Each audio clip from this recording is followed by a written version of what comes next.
Nemôžem povedať to, čo som povedal naposledy, lebo zase by mali niektorí ľudia doma problémy z toho. Okruhári sú výborní, výborná agentúra, výborné jazdenie, výborné počasie, výborné zabezpečenie, všetko na vysokej úrovni.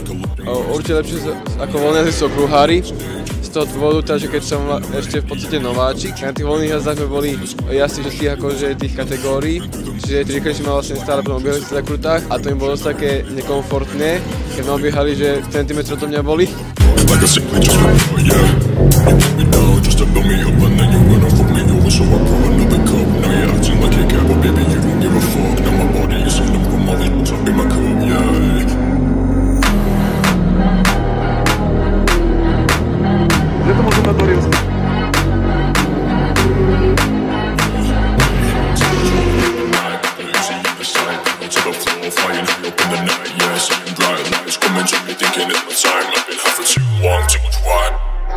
Rolling in the night, the Uzi in the sight, pedal to the floor, flying up in the night, yeah, seeing bright lights coming to me, thinking it's my time, I've been high for too long, too much wide in my nose, then I fucking froze. Ďalšou máme 600 mesiaci, radi vás privítáme, ďakujem pekne, časú cestu domov.